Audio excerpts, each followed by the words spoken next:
eternos marilandenses, embora distantes, atores do desenvolvimento cultural de Marilândia, amigos que teremos a honra de reencontrar e de juntos relembrarmos boas e alegres histórias.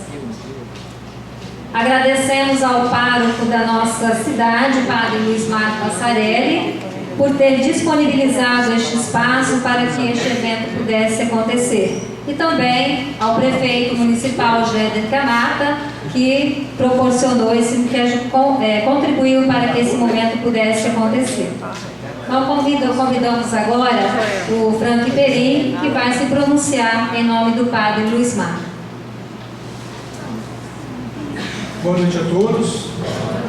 Na verdade, em nome do nosso querido pároco, Padre Luiz Marco Passarelli, que por motivos de formação eclesiástica não pôde estar presente na noite de hoje, gostaria de expressar a nossa alegria de estar abrindo as portas do Cefas mais uma vez para receber um evento desse porte e dar as boas-vindas a todos e principalmente saudar, a todos de Marilândia, principalmente ao Nivaldo Fregono, por estar presente aqui em nosso meio. Sejam todos bem-vindos.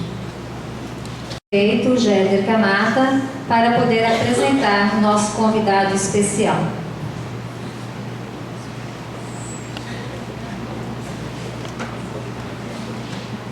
Boa noite a todos. Tenho menos vergonha do que eles, eu subo aqui em cima para que as pessoas lá de casa possam ver melhor e para que possa ficar registrado.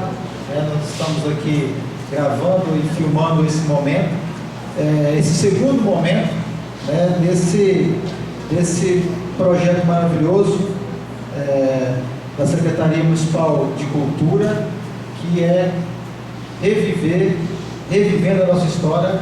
É um momento único e primeiro do nosso município, de estar resgatando essas pessoas que contribuíram, que deram com sua dedicação, sua vida e suas famílias, que ajudaram a construir esse belíssimo município que nós temos hoje, um município jovem de apenas 32 anos, mas que tem histórias contadas no estado do Espírito Santo, no Brasil e no mundo. No primeiro momento desse projeto, nós tivemos aqui a honra de receber nosso ilustre e antigo e eterno Gerson Camata, ex-vereador, ex-deputado, ex-senador, ex-governador, contando um pouco da sua história, e essa história que se confunde muito com o município de Marilândia e contada em muitas prosas e versos, histórias e piadas, e que nos alegrou muito. E hoje nós temos esse grande privilégio de ter também uma pessoa que nasceu aqui e que hoje é referência e nos orgulha muito de ser marilandense, e eu queria convidar para que a gente possa receber aqui no palco nosso amigo, que prontamente atendeu o nosso convite e saiu de tão longe para que pudesse prestar mais essa contribuição para a sociedade marilandense. Agradecer a presença de cada um de vocês, principalmente nossos alunos da escola, nossos professores que vêm aqui tomar essa lição, essa aula de história, essa aula de vida, e que a gente está muito ansioso por receber aqui nesta noite. Agradecer a paróquia, em nome do Padre Luiz Mar, aqui representado pelo Frank Perim, esse espaço disponibilizado, um belíssimo espaço que Marília tem para oferecer para esses e outros eventos maravilhosos que ocorrem aqui. Eu gostaria de convidar para que o nosso ator principal desta noite pudesse estar aqui e recebendo com muito carinho e com uma forte salva de palmas nosso amigo Nivaldo Fregono, para que pudesse estar aqui com a gente.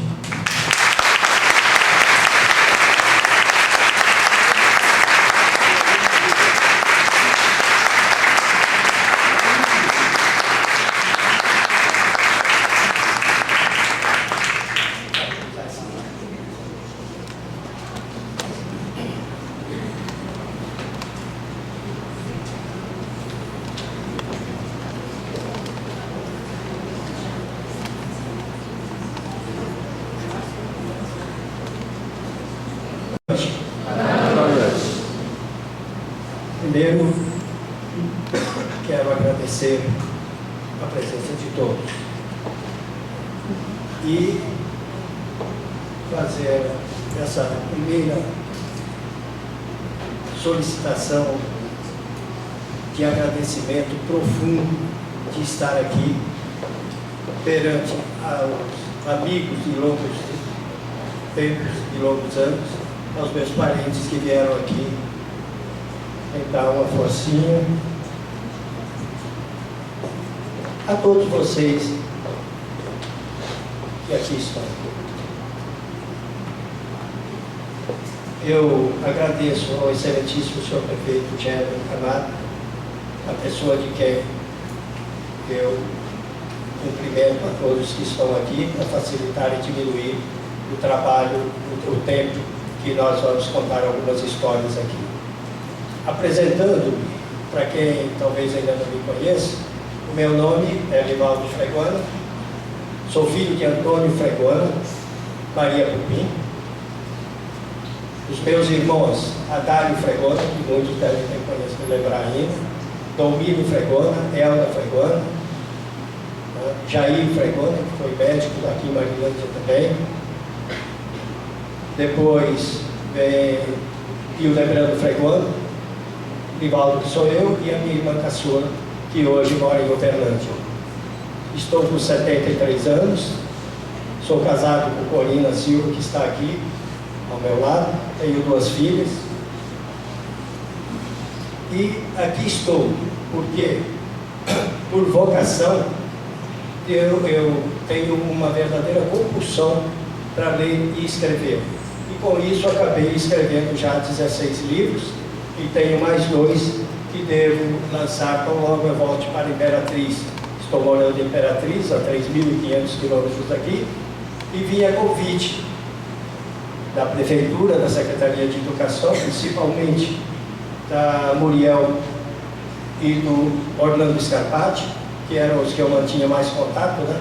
Mas o convite veio da Muriel, e eu, como estava maluco para rever a minha terra e os meus amigos, aceitei, não com uma certa relutância, porque, para dizer a verdade, nesses dias, aliás, uns dias atrás, que era a intenção 22 de junho, nós tínhamos lá um grande projeto também de cultura, que era o Salão do Livro 10º, que já consta, inclusive, no calendário estadual do Maranhão. Bem, eu sei que ninguém gosta de muita conversa, e eu vim aqui para contar alguma coisa que eu sei, que eu vi no meu tempo, que estive aqui em Marilândia. Eu nasci a mais ou menos 1 quilômetro, ou 2 quilômetros mais ou menos, acima, aonde a estrada que vai, uma para Sapucaia e outra para a Liberdade, ali onde se bifurcam as estradas, ali foi que meu pai vivia e foi ali que eu nasci. Mas só tive consciência da minha existência mais ou menos quando eu alcancei os 6 anos de idade. Ali eu comecei a ver o mundo e a entender que eu existia. E tem até uma história interessante, porque os meus vizinhos, dos quais muitos estão aqui, eles me chateavam muito, porque minha mãe, quando eu tinha 6, 7 anos, me colocava um calçãozinho, um suspensório, sem camisa, um calçãozinho seguro no suspensório. E eles me chateavam muito.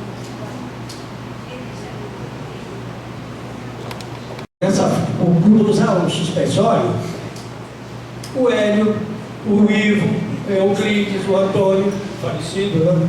Eles me chateavam, como quando criança eu guardo essa lembrança. Então eu tirava o calção. Eu tirava o calção e andava pelado. E minha mãe vivia dizendo, meu filho, bota o calção. E eu dizia, por quê? Não existia maldade alguma.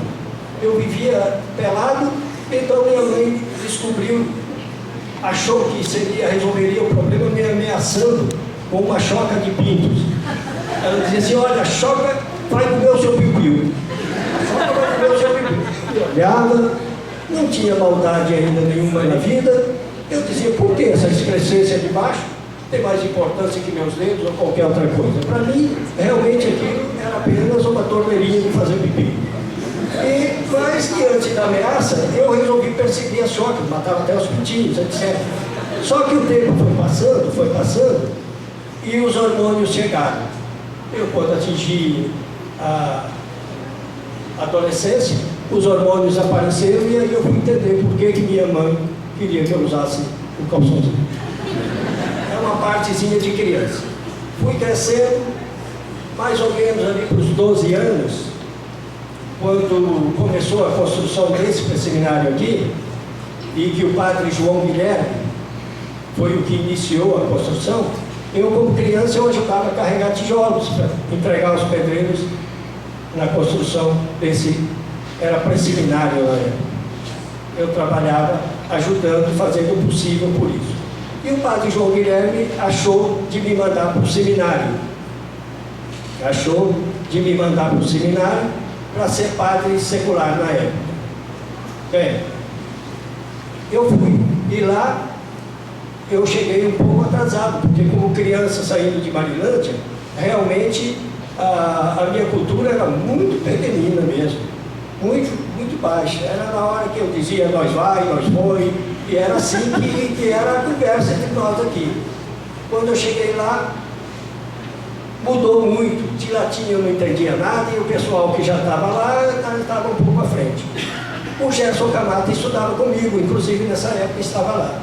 E ele era muito inteligente mesmo. Ele tinha uma facilidade em absorver o que se ensinava.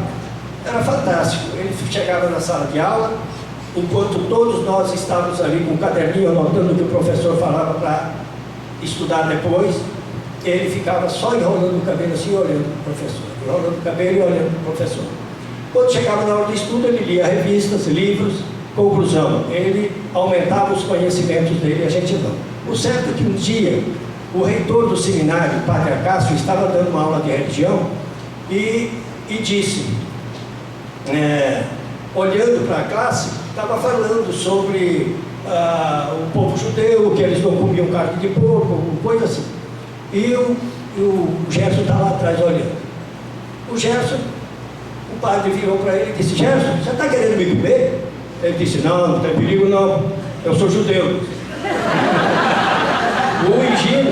O Higino teve dificuldade para ele não ser expulso. Na hora que foi expulso da sala de aula. Essa ele não deve ter contado para você. Ele era muito inteligente. O Gerson realmente era muito inteligente, tanto que ele estava onde estava. E o padre João Guilherme, que me levou para lá, eu só tirava o segundo lugar. Era impossível vencer o Gerson. Aí um dia o padre João me escreveu uma cartinha. Tá muito bom, tá certo, mas eu queria que você me presenteasse com o primeiro lugar. Eu respondi para ele, só se você me autorizar a matar o Gerson.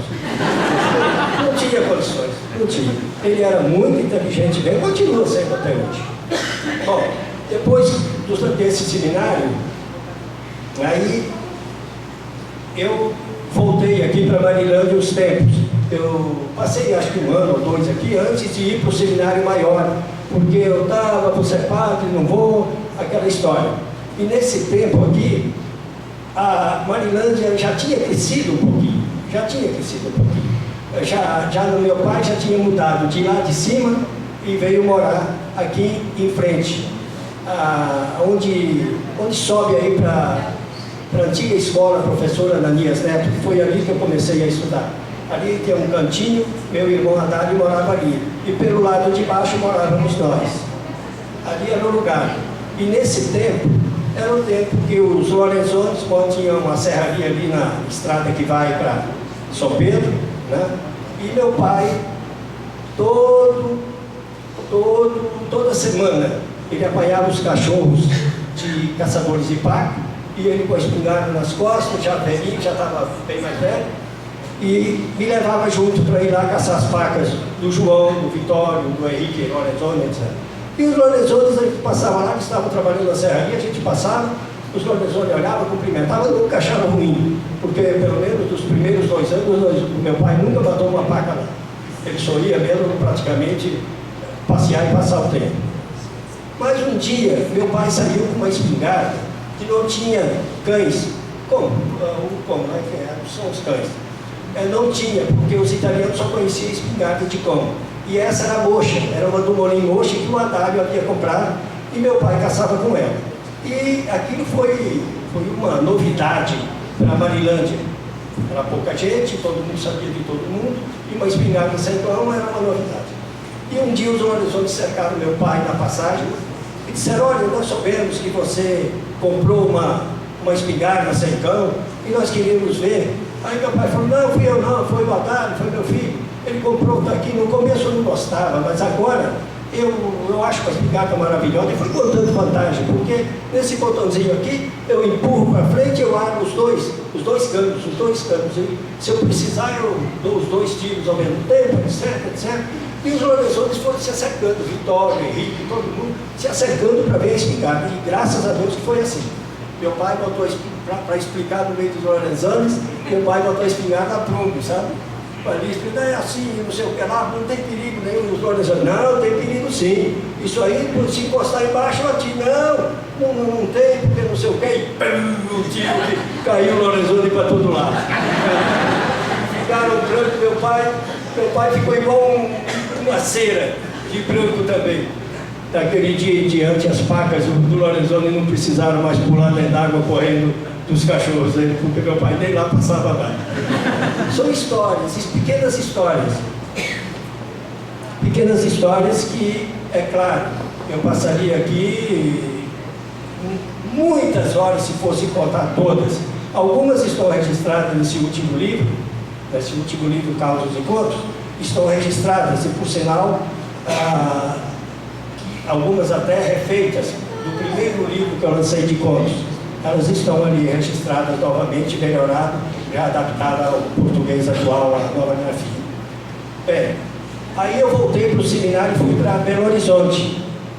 Lá em Belo Horizonte, eu sempre gostei muito de futebol, de pássaros, de caçada, de pescaria, de esporte em geral. E lá no seminário isso não era muito aceito, não. Lá nós éramos 540 alunos no Calafate, em Belo Horizonte.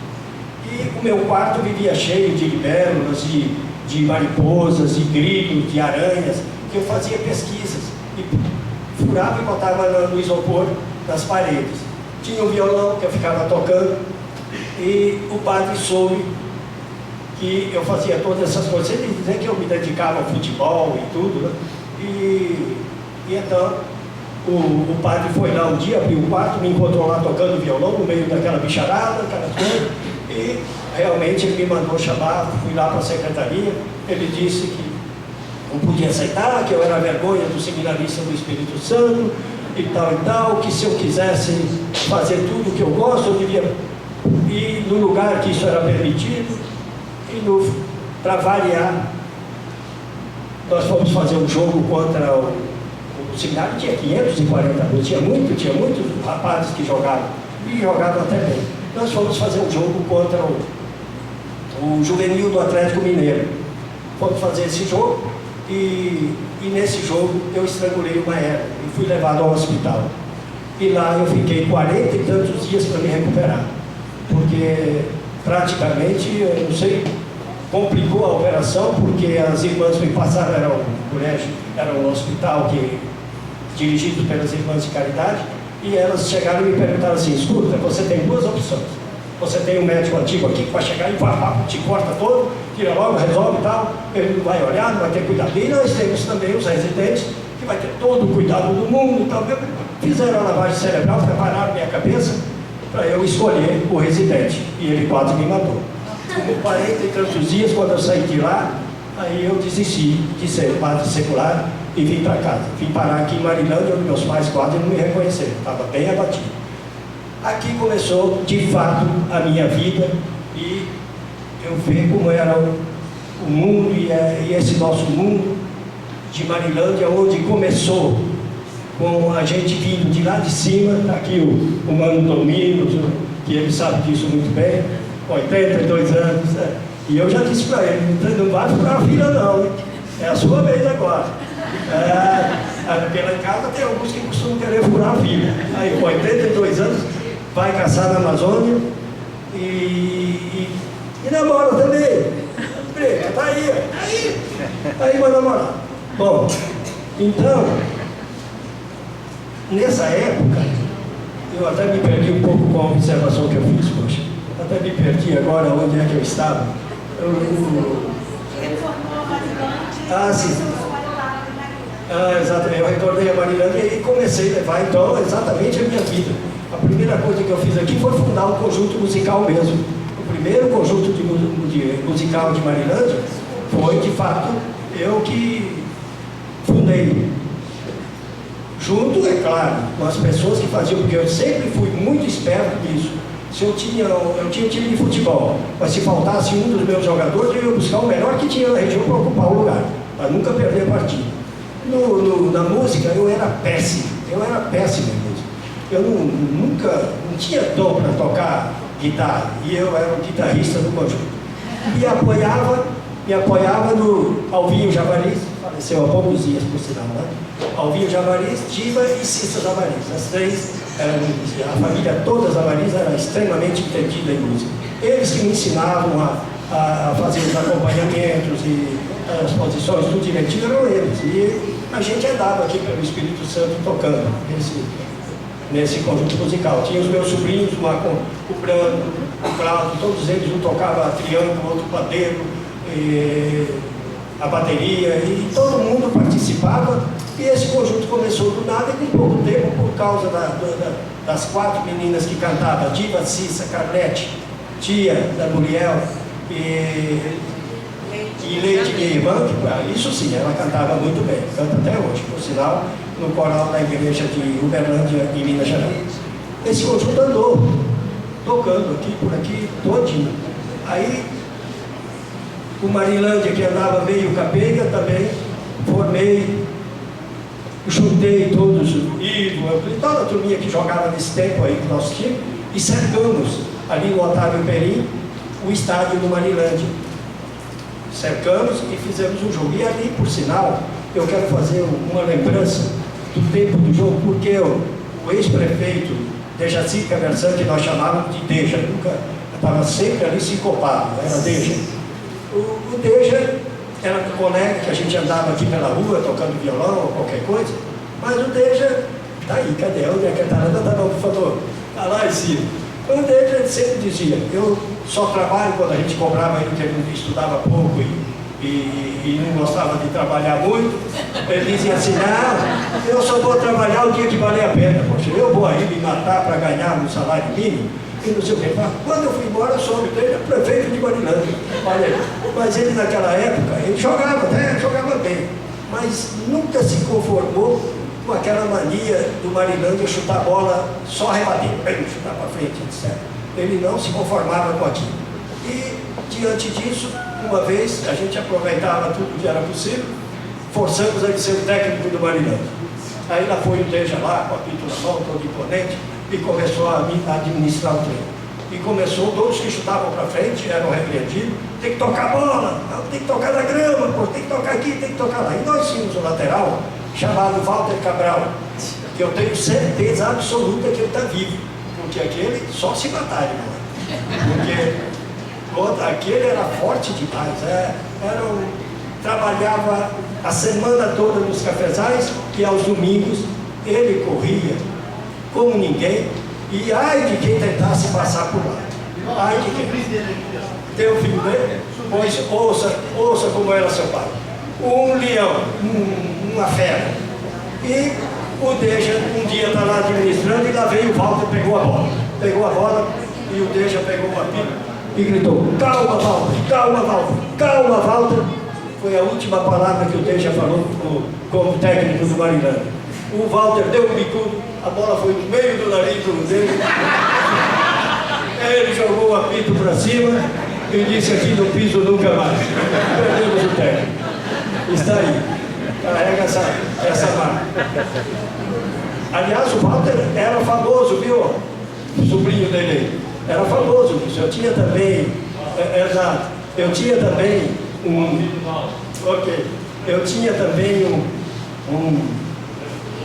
um irmão de cor negra chamado Hélio Patrício dos Santos, faleceu também já. O Hélio foi outro que levou uma bolada dele, tapou a chuteira por cima do muro e disse: aqui eu não jogo mais. O Walter quase acabou com o nosso time. Outra do Walter, fomos jogar em Colatina contra o ASEC, que era um terror dos times aqui, quase no Espírito Santo, porque só em Vitória tinha time melhor do que a UASEC.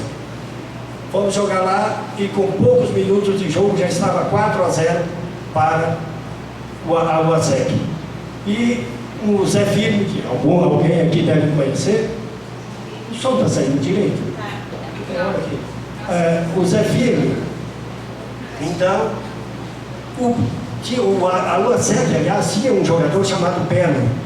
Alguém também deve ter conhecido, foi ser profissional até no Rio de Janeiro. Ele era bom de bola demais, mas irresponsável, praticamente como todos os caras agraciados por Deus com o dom de jogar futebol. Ele bebia demais, ia quando queria, jogava quando queria, era desse tipo. Mas quando ele estava querendo, era muito difícil segurar. E ele logo fez 4 gols no nosso time. O Zé chega para o Walter e diz: Walter, pelo amor de Deus, para o homem, Walter, senão nós vamos levar uma goleada histórica. Isso vai ser comentado até na história de Marilândia e tal. O Walter saiu cabisbaixo, foi lá para a lateral direita e está lá esperando. O Belo pegou a bola e veio todo animado. Os jovens do nosso tempo, quando iam tomar banho, eles colocavam a mão aqui assim, nós colocávamos. Assim, saía correndo pelo pasto e pulava dentro do fundão. Pum! E chamava aquilo de granada. Pois esse foi o golpe mortal que o Walter deu no Belo. Quando ele vinha chegando, ele correu e pulou no peito do Belo, que caiu já em estado de coma praticamente. Foi levado para o hospital. Acabou o jogo, briga em campo, seca de lá, salva o Walter. O Walter não adiantava bater nele. A gente tinha que se proteger a nós, porque o Walter não precisava não.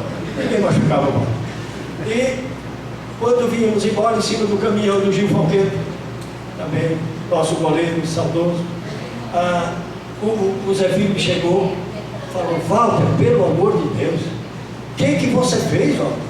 Aí dizer: você que veio falar comigo? Você não mandou eu parar o homem? Parar sim, eu matar não, dizer. São histórias dessa nossa Marilândia.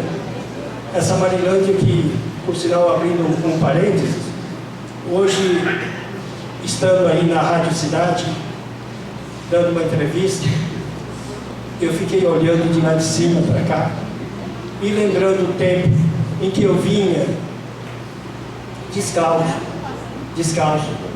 com um sapato, um número maior do que o outro, que para economizar meu pai comprou do Catelã. Chegou ali, achou um sapato caro. O Catelã, que tinha uma loja de sapatos aí, tinha o bar do lá, aqui na esquina era o Catelã.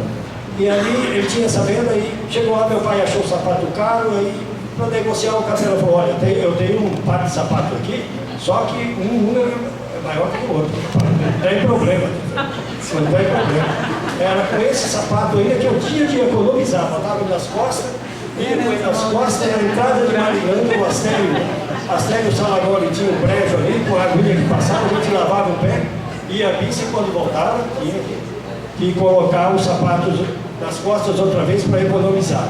Conclusão: enquanto eu andava para o pé não cair, até que o outro fez caro, eu não pude deixar de usá-lo. Passei anos e anos, olhava para o sapato assim: meu Deus, acaba. Não tinha jeito. A sorte foi o pé que cresceu e não entrou mais, foi aí que eu me livrei daquele sapato. Aí eu olhando lá de cima, meu Deus, olha só, era a pé que a gente andava daqui até a 2-3 quilômetros, onde, cadê o Joelson? Aqui, esse carequinha que vocês estão vendo aqui na frente, o terror. Esse com o irmão dele, eram os terrores aqui. Nem o sargento Luiz conseguia segurar essa gente. Eles com o embornal de pelota, e eles saíam aqui para cima, quebravam os canos de água do velho Agostinho, dava pelotada e estourava o cano. Acertava os genitais do pobre do boi, do Antonico, era Antonico de quê? Sangalho? Ciulim, o Antônio Ciulim, Tonico Ciulim. Olha, eles faziam um diabo por essas estradas. Isso era... todas essas histórias estão bem gravadas, eu fico lembrando. Então, naquele tempo, Eram poucas as casas ainda que tinham aqui, onde a gente corria do moço que tomava conta aqui da caixa d'água, que a gente ia roubar as pedras de saio para poder caçar de estilingue, etc. Né? Todas essas coisas ficaram me passando na cabeça e eu olhando, morrendo de saudade daquela terra que eu nunca pensei que chegasse onde chegou. Ao passar pelas escolas, eu tive uma impressão tão grande, tão boa, que estou levando para toda a minha vida essa impressão. Eu levarei e disseminarei por onde eu passar daqui para frente a educação, a disciplina, porque não é falar mal da terra que eu estou vivendo, não é como se diz cuspir no prato que eu estou comendo, mas eu participo lá também de um projeto cultural chamado Nossa Arte nas Escolas, e com ela vão membros da Academia de Letras, vão juízes, vão promotores, vão advogados, vão professores e cantores e compositores da cidade. Todos vão uma vez por semana em uma escola, visite uma escola. Mas a gente chega lá, para poder falar para eles, é uma dificuldade. As professoras todas espalhadas, segurando na orelha de um, gritando com o outro, porque a disciplina é muito prejudicada. E é muito difícil você fazer alguma coisa sem disciplina. Hoje, quando eu visitei as escolas, na escola Antônio Volkers, né? Padre Antônio, que sempre me dizia, ele foi meu professor de matemática em Vitória, ele dizia assim, nós somos palhaços de Deus. Ele dava aquela risada. Ele dizia que nós éramos palhaços de Deus, que Deus se divertia com a gente não precisava se preocupar muito não, que Deus tinha a gente para se divertir. Padre Antônio assinava isso. E então, entrava na sala de aula, os alunos todos atentos, e sala de aula limpinha, colégio todo organizado, aí dá para aprender. Desse jeito dá para aprender. Você pode estar certo que vocês estão no caminho certíssimo, certíssimo, porque sem educação não há desenvolvimento, não há entendimento, nenhum lugar irá para frente e haverá progresso se não houver essa disciplina e essa preocupação em estudar e aprender alguma coisa. Eu fiquei impressionado e realmente eu vou falar isso para todos os lugares que eu puder, estão de parabéns à Secretaria de Educação, através aí, certamente a autorização veio do prefeito, você está de parabéns nesse ponto. Espero que isso nunca mude. O Gabriel, eu não sei, também umas que trabalham em cima disso. Eu conhecia a secretária de Educação hoje, mas não tenho essa intimidade maior com ela, está lá. Vocês estão de parabéns, sinceramente estão de parabéns, e vocês que têm seus filhos nessas escolas, pode ficar certo que eles estão sendo bem cuidados e que terão de tudo para vencer na vida. Teria, então, apenas mais uns minutinhos, porque eu não quero me alongar demais, porque é impossível contar todas as histórias, todas as histórias. Vou lembrar apenas um caso de um tempo em que eu estando aqui, logo que eu saí do seminário ali pelos 17 anos, do seminário de Belo Horizonte, eu fui para Colatina, porque na época o seminário não reconhecia os estudos, era o lugar que mais se ensinava, era o seminário daquele tempo, e tinha muita gente que aproveitava para mandar o filho lá para que ele se instruísse, mas também para evitar que as pessoas se aproveitassem disso, se saísse não reconhecia os estudos. Eu não fui para me aproveitar, mas também não tive os estudos reconhecidos. Eu fiz até filosofia lá, quando voltei eu tive que recomeçar tudo outra vez. Então houve uma perda de tempo que ninguém me fez a cabeça para dizer que aquilo não era o fim do mundo, e eu fui então, me formei em contabilidade e laboratório de análises clínicas, servi um tiro de guerra em Colatina e trabalhava no jornal colatinense e Folha do Norte, onde eu escrevia artigos. E como todo jovem, adolescente, quase adolescente, mas já na parte de cima, comecei a escrever umas coisas e recebi alguns elogios e achei que eu já era alguém, que eu podia meter a caneta e falar de Deus e o mundo. Então eu escrevi um artigo, e esse artigo afetou o Jaime Passamano, que era o nosso jogador de fé. Mas ele tinha, a energia vinha fornecida lá do lugar onde eles moram, no Piradinho. de lá vinha para cá. E ele não tinha como, não tinha água, não tinha força para atender a todo mundo. Ela não chegava fraquinha. E eu escrevi um artigo chamado Pirilampos, falando que aqui não parecia uma cidade iluminada, apenas parecia uma mata com vagalumes voando, etc. Ele não gostou mesmo, tanto não gostou que nem veio tirar satisfação comigo. Ele pegou o meu irmão Haddad, coitado, que era sempre pacato, nunca levou. Dá licença.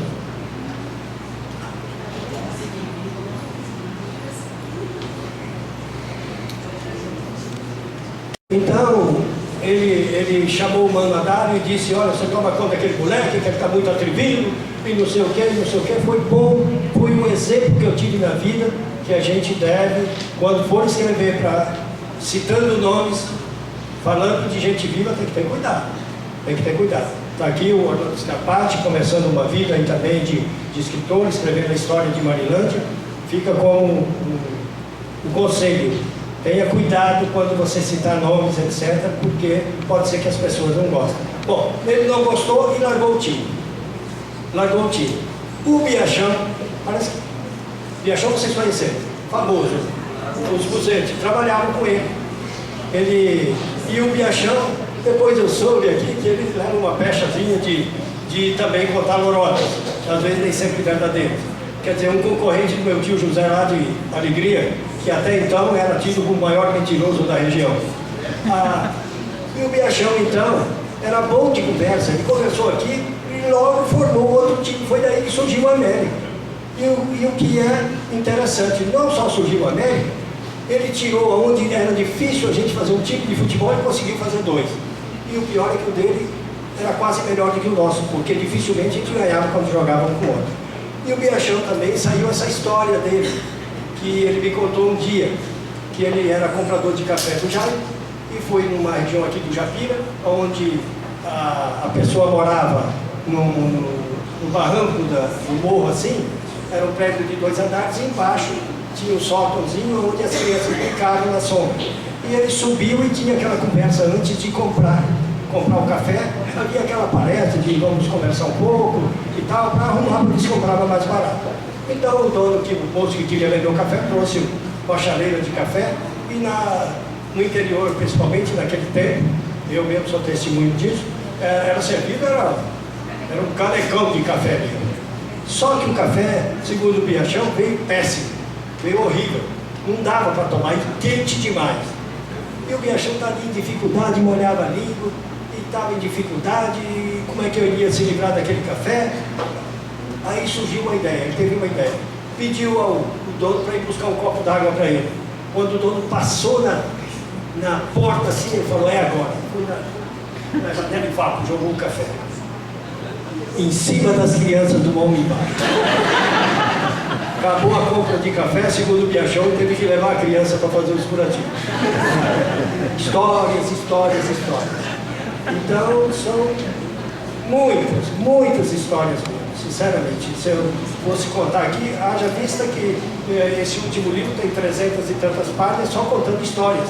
Quase todas elas corridas aqui em Marilândia. Algumas são corridas para lá, mas todas histórias que eu não vou ficar aqui tomando o tempo de vocês, contando o que vocês podem ver depois com mais calma. Eu queria abrir agora um parênteses, está dentro da minha promessa de 45 minutos. Se alguém quiser fazer alguma pergunta, por favor, pode fazer.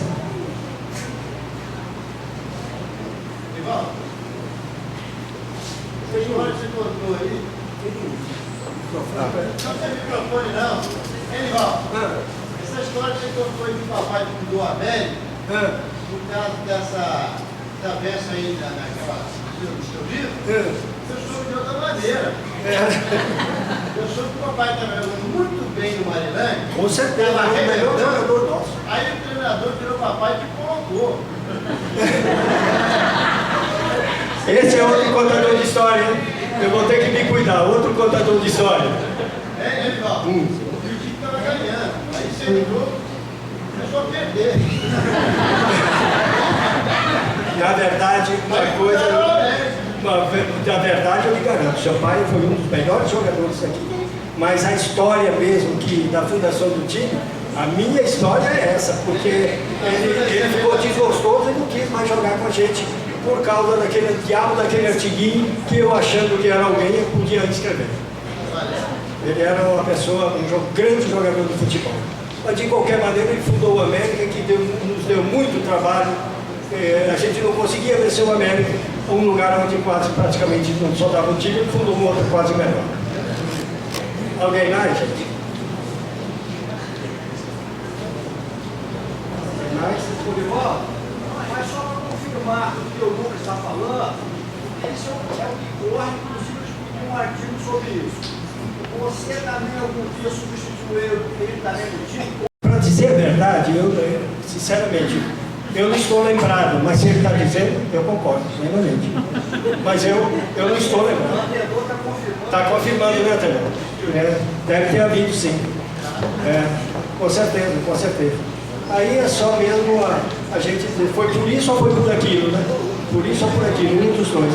O certo, o que não se nega, é que o Jaime era um grande jogador de futebol. Isso você pode estar certo. Mais alguém?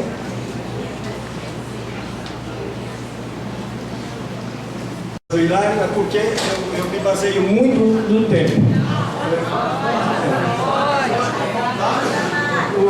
O Hilário é o seguinte: existiu aqui nesse tempo meu umas pessoas realmente um tanto estranhas. Teve o Hilário Bergamo, era um deles. Um homem sarrão que veio de Liberdade, acabou vindo morar aqui, e bem aqui no centro de Marilândia, ele construiu um cinema e um bar, a gente chamava o bar do Bergamo.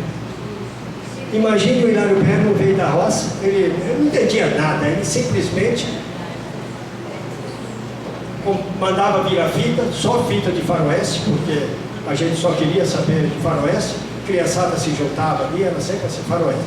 E o Hilário Bergamo, então, quando terminava o leilão de maio, ele tinha um alto-falante pendurado no poste, enorme, que acho que precisou de um guindaste para levá-lo para lá. E o microfone não, bem compatível com o tamanho dele, um grandão. Aí quando chegava a hora, ele palhava o microfone assim, ia na calçada assim, dizia assim, no português dele: senhoras e senhores, queiram readquirir seus ingressos, que dentro de 5 minutos nós vamos sentar o pau. Era o início de que ele ia começar passar o filme. Aí, nesse tempo, a nossa criançada estávamos todos ali, e tinha o Eurides Canal, que eu soube que está vivo ainda, proprietário aqui do lado. Eurides Canal, e a simplicidade daquele tempo era demais, né? O Hilário Bergamo usava um sapatão de acordo com ele, devia pesar uns 5 quilos cada um, mais uns 120 quilos dele, que era um homem sarrão, né? Você imagina quanto pesava. E o Eurides Canal estava chupando um picolé de groselha ali na calçada, de sandália que deixava uma preta, sandália de dedo, e o Hilário Bergamo veio apressado, acertou a unha encravada do Eurides Canal. Foi em cima e escalpelou o dedo do Eurides. O Eurides olhou assim: escuta aqui, seu brutamonte, usou o palavreado dele lá, você não olha onde pisa, não? Aí ele falou assim: ô, seu Eurides, me desculpe, eu estava apressado e tal. E o Eurides, eu não sei se porque tinha muita gente olhando, o Eurides se entusiasmou. Ele era miudinho, né?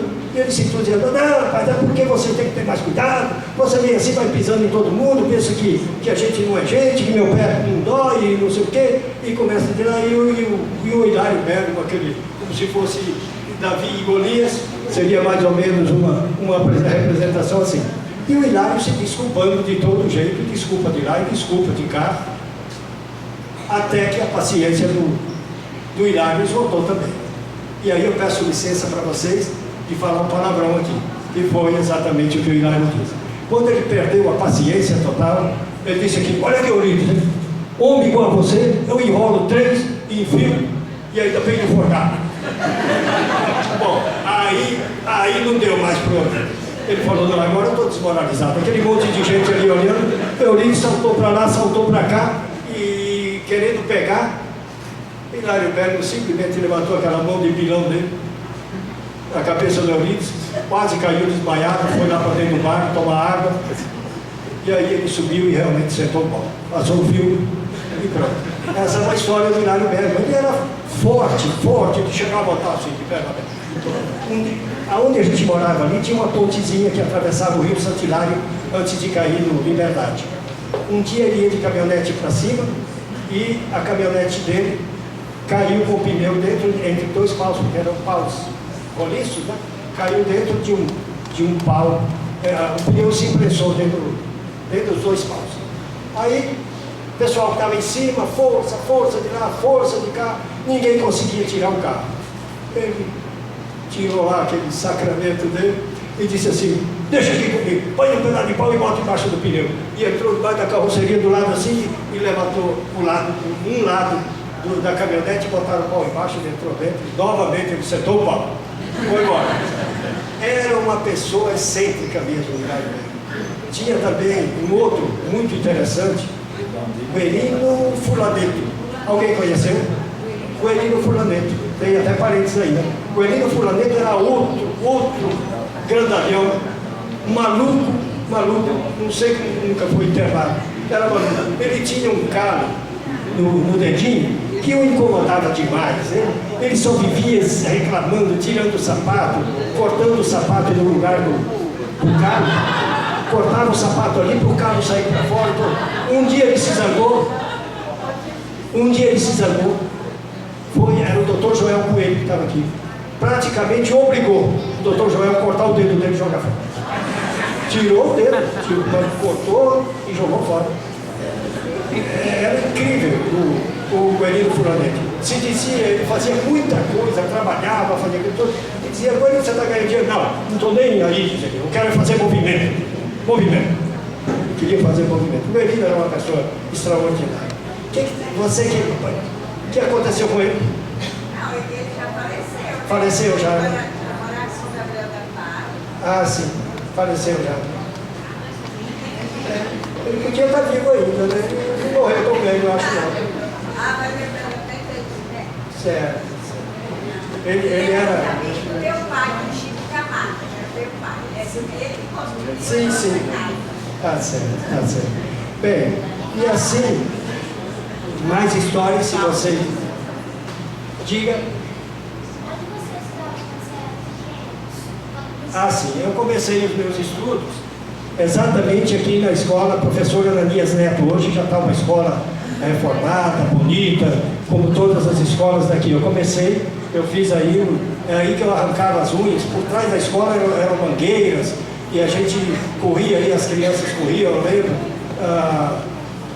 A gente, com aquelas mangueiras, quando caía a manga, a gente formava um espeto assim, com esse de churrasco, enfiava na manga e fazia as guerras entre os alunos, tampava assim, quando pegava no outro, machucava mesmo, podia até cegar uma criança. Era só brincadeira bruta, própria daquele tempo, que a gente não tinha muito conhecimento dessas coisas, e foi ali que eu fiz o primeiro até o 4º ano ali. Dali é que me mandaram para o seminário. Você lembra o nome das seus professores?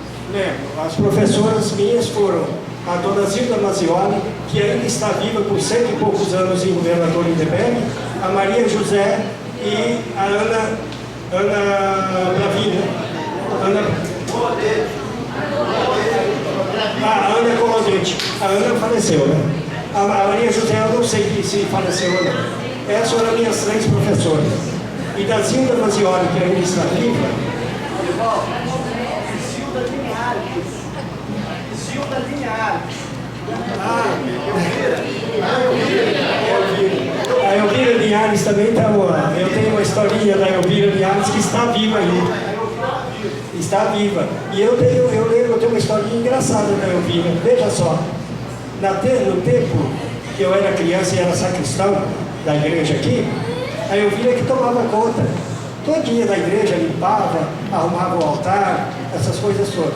E o padre terminou a missa, foi lá para a sacristia, e eu fiquei ali, não sei o que eu estava fazendo ali, sentado no banco da igreja, e a Elvira estava limpando o altar. E apagando as velas, etc. Eu não sei o que ela fez, ela virou as costas, A vela caiu em cima da toalha, pegou fogo, e ela não viu, foi lá para dentro. Eu era uma criança mais abestalhada do que sou hoje. Ao invés de gritar por ela ou fazer qualquer coisa, eu fiquei aí olhando. E sapecou a imagem toda. Quando ela voltou que viu aquilo, ela enlouqueceu. Ela enlouqueceu, correu lá, tirou, apagou, fez tudo, mas manchou a imagem toda. Ela olhou, estava só eu lá. Ela disse assim: olha, se você falar com o padre que fui eu, você vai para o inferno. Eu levei mais ou menos 50 anos para ter certeza que aquilo ela não estava me ameaçando mesmo, e agora estou contando para vocês. Foi a Elvira que queimou a santa. Coitada, veja, ela vê se precisava se preocupar por um acontecimento, uma casualidade, de ter queimado, ter sapecado a santa, a imagem da santa. Não teria nenhum. Uma outra história, já que vocês estão... a última então, a última para não alongar demais. A última história que eu conto para vocês era do tempo exatamente quando eu tinha 12 anos e estudava 15. Nesse tempo, a minha mãe também me ameaçava demais com o diabo. Ameaçava mesmo porque se o diabo não ajudasse, acho que ela não conseguia me criar.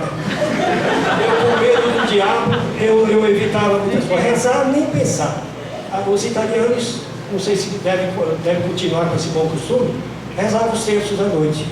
E eu, se existisse um sacrifício na vida para mim, era ter que ficar ali escutando Ave Maria, Santa Maria, Ave Maria. Eu doido para sair dali para ir fazer outras coisas. E ela me ameaçava, até que um dia ela me jogou pela porta e disse: vai lá, você vai ver o diabo. Meu Deus do céu, trancou a porta, eu acho que eu deixei os arranhões na porta todinha, achando que o diabo ia me pegar, mas aí ela ficou com pena e abriu, tudo bem, eu fui lá e rezei e tal. Mas sempre com aquele medo, o diabo. Acontece que a minha irmã, falecida até há pouco tempo agora, era casada com o irmão do Hélio, o Arlindo Falqueto, que é a família do Agostinho Falqueto. 3 da família dele casaram com 3 do nosso. Foram mais espertos, que eles pegaram duas filhas do meu pai e deram só uma. Quer dizer, um está aqui, casado com a minha Falqueto, que faleceu, né? Tem o Arlindo casado com a minha irmã Elda e o Vicente, o mais novo, que está vivo, claro, está morando lá em Uberlândia. Então, sempre me ameaçando com o diabo. Eu, quando chegava na escola, chegava aqui da escola, eu corria para casa. Primeira coisa que eu fazia, isso, graças a Deus, eu mantenho até hoje.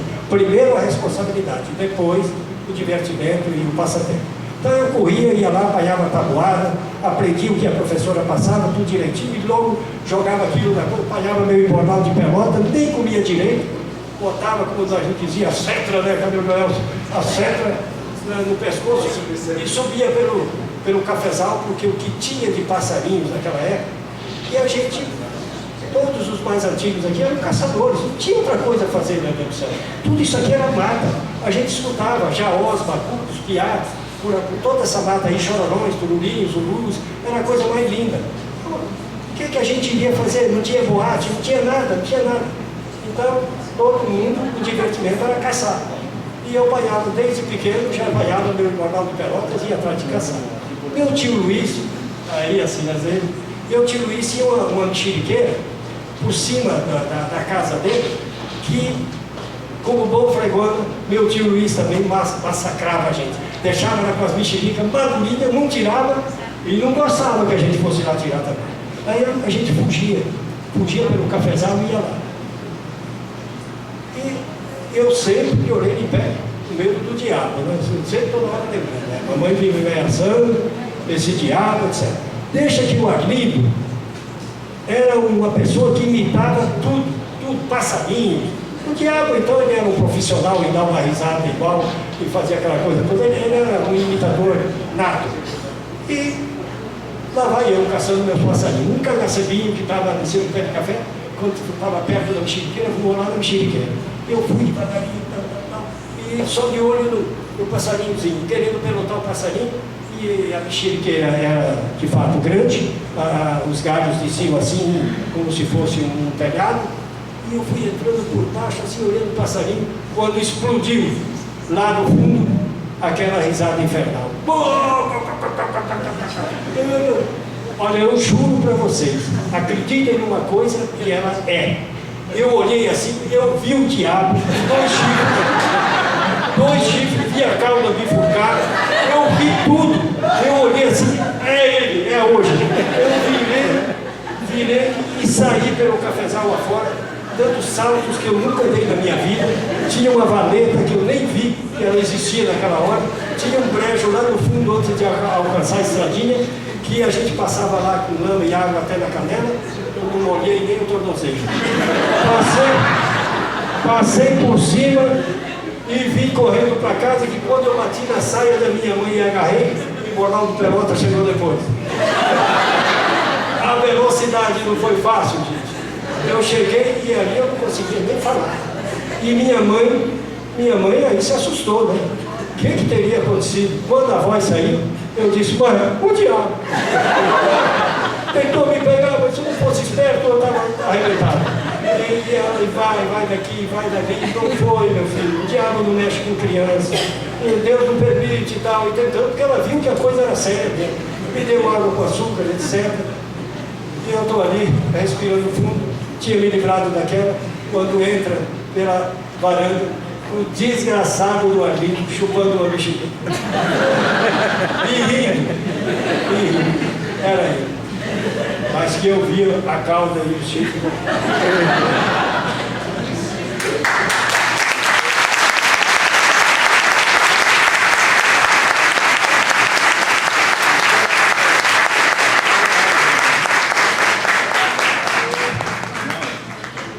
Vocês bem sabem o quanto eu estou agradecido por essa recepção de todo o povo de Magalhães, das pessoas ligadas à educação, dos amigos, gente de milhares aqui, para ouvir lorotas que estão cansados de ouvir, estão cansados.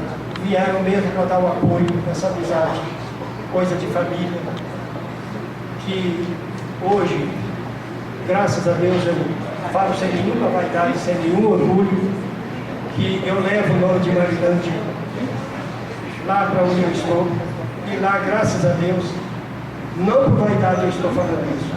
Estou falando porque vocês podem estar certos que lá um filho de Marilândia não está desrespeitando o lugar onde nasceu.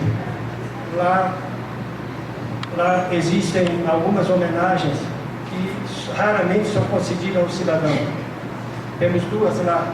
Uma de cidadão imperatrizense, que é mais comum, que eu já tenho essa homenagem. E a última, que só é cedida raramente para alguém, que é a comenda Frei Manuel Procópio, que é o fundador da cidade de lá, também recebi o ano passado. E todos lá numa cidade de quase 300 mil habitantes, em todos os lugares, se vocês entrarem em fórum, em hospitais, em colégios, escolas, perguntarem quem é Arivaldo Fregoni, todo mundo conhece. E digo a vocês que procurarei sempre manter a linha, não pisar na bola, para que o nome de Marilândia seja sempre elevado, porque eu vim daqui e tenho, e te digo mais, seria muito bom se eu ganhasse uma loteria para voltar a morar aqui num lugar como aquele do Leotério Manzoni, ou aqui do Espaço Verde, com aquela matinha chegando, que eu pudesse terminar meu dia. Isso aqui está lindo demais. Marilândia está lindo demais, está pequeno, vai ter dificuldade em se desenvolver demais por causa da proximidade com a Colatina, mas vocês estão de parabéns. Parabéns mesmo, que Deus conserve vocês. Quero deixar um incentivo aqui ao Orlando Scarpati, que está resgatando a história de Imperatriz, fazendo viagens pelo interior, buscando. Exatamente, mas vocês desculpem por causa. O Alzheimer chegou comigo, chegou na hora, né? 73 está chegando na hora. Está fazendo pesquisas pelo interior, buscando os decanos da região, para obter fundamentos para escrever um livro que vai, daqui a 100, 200 anos, tetranetos de vocês vão ter orgulho de saber que essa cidade tem origem, tem história, porque se não tiver história, é uma cidade indigente, como uma pessoa que morre sem documento e que ninguém conhece. Vamos apoiar o Orlando, apoiar a Muriel e a Secretaria de Educação para que eles continuem nessa luta de salvaguardar os valores da nossa terra. São poucos. Agora eu recebi 2 livros que eu estava perguntando. Não apareceu nenhum escritor aqui ainda não, eu não sabia, outro não sabia. A Muriel agora me deu 2 livros escritos por um filho de Marilândia. Ótimo isso, ótimo. Se Deus quiser vocês continuarem assim, essa cidade vai ser respeitada, não só no Espírito Santo, mas em todo o Brasil. Eu faço força para isso, torço para isso. Agradeço do fundo do coração essa oportunidade que vocês me deram para matar a saudade, que realmente ela era grande, muito grande mesmo. Não há um dia na minha vida que eu não fecho os olhos e recordo da minha infância correndo por aqueles lugares. Conheço as árvores, eu lembro das árvores, até de uma folha correndo pelo chão que se passou na minha infância. Deu uma varinha de machina correndo, batendo nas moitas de capim para matar as mariposinhas que voavam. Tudo isso aí é muito vivo na minha lembrança. Depois, então, mais já como jovem, essa lembrança do futebol, das músicas, pescarias e tudo que foi feito por aqui. Então, essa lembrança é muito viva e vocês nem querem saber a alegria que vocês me deram me convidando para vir aqui. Sinceramente, eu não tenho palavra para agradecer. Oi? Conta único de caçador. Não, pequenininho. Vocês sabiam que o pai do Orlando é o único caçador que matava macuco sem atirar? Aliás, atirava, mas não matava. Uma caçada que nós fizemos em Linhares, no Espírito Santo, a gente saiu, veja só o que é caçador. Por isso, Orlando, eu lhe digo, quando Alberto Ciolin, segundo a história, fundou Marilândia em 1927, e que você já pesquisou que Osório Ferreira já andava por aqui em 1920, eu te digo mais, muito antes caçadores já passavam por aqui. Porque nós tínhamos caça aqui à vontade, nós saíamos daqui e ia caçar lá em Linhares. Sofria, carregava o caminhão, não ele nos carregava, porque era sempre um caminhão velho que dava defeito na estrada, a gente levava dias para chegar lá. Ele caçando, o pai dele, num córregozinho seco, porque na época que não chove aqui, os córregos lá da mata, da vale e da reserva seca, ele andando e esbarrou com o macuco. Ele atirou, pá, o macuco, pá, pá, pá, pá, pá. Só que na voada, o macuco foi e se amarrou no cipó. Ele correu lá e pegou o macuco. O macuco ficou amarrado porque ele teve dificuldade, ele rolou no pé do macuco e ele ficou. Ele trouxe para o barraco e falou, olha, quem achar um chumbo aí, ganha um prêmio. Não tinha. Então ele brincava. Não, eu não vou mais carregar esse picado, não. Eu pego eles na unha. Ele não sei o que, ele fazia essa gozação com a gente. O pai dele, aconteceu com ele, lá tinha muitos caçadores que só tem segundo, o passarinho não tinha nem o carocinho de chumbo, nada. Se assustou e se amarrou no cipó voando. Pronto, mais uma história de caçador. Aquela caçada da onça. A caçada da onça que saiu da... Era um profissional. Ele fazia a choça dentro do meio da mata e colocava os irmãos Jair, o Branco e eu, fazia um triângulo atualmente. Todo bicho que teria, o passarinho que teria de vir, teria de passar por nós. Como nós não sabíamos ver, nós ficávamos só na cara. Quando passava lá, a gente atirava. Ele só, coitado, só servia a gente. A Dália era o santo, tenho que frisar isso. E nessa hora, quando ele chamou a gente de volta, o Branco, que era o Rio de Branco, ele chegou e falou, olha, eu vi a onça, passou por mim e eu não conseguia tirar. Aí o meu irmão disse assim, bem, você tem certeza? Claro que eu tenho, a onça. Aí ele falou, então vamos fazer o seguinte, vamos mudar de lugar que ela vai voltar. Ela está vindo do Pio para pegar talvez o azulus ou o passarinho, deve estar faminta, ela vai vir e vocês, e alguém de vocês atira dela. Mudamos de lugar, ele falou, vocês fica atrás de um pau e fica por aí.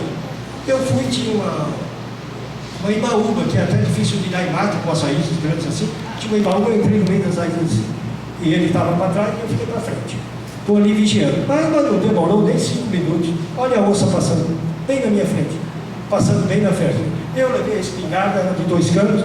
Eu dei um tiro com muita rapidez e não sei se eu acertei mal o que fez. A onça se perdeu no barulho, não sabia de onde tinha vindo. Ao invés de correr para lá, veio passar onde eu estava. O outro tiro já saiu para cima e ela esbarrou no meu pé, parou assim, ficou olhando, e aí a voz saiu-se.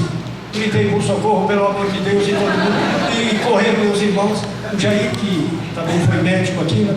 correu lá também, chegou ainda viu ela sair. Ela quase que esperou, quase que ele ativou nele outra vez. E dali, sem dúvida nenhuma, nós procuramos um córrego.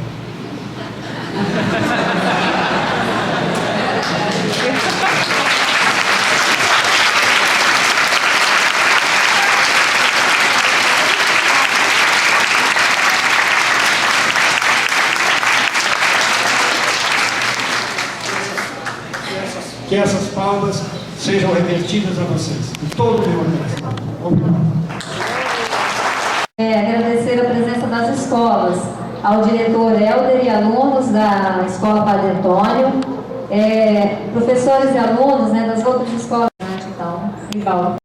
Essa simples homenagem, né, que você levará para a Imperatriz, que representará aí uma pequena lembrança, mas acima de tudo, muita gratidão por todas essas histórias que fazem parte do nosso município. Nosso município que tem apenas 11 mil habitantes, mas que tem um coração, a gratidão desse povo maravilhoso, por você e por tantas outras pessoas que passaram por aqui, que nasceram e passaram por aqui, que carrega por esse Brasil afora todo esse orgulho de ser marinandense, e nós que agradecemos de coração,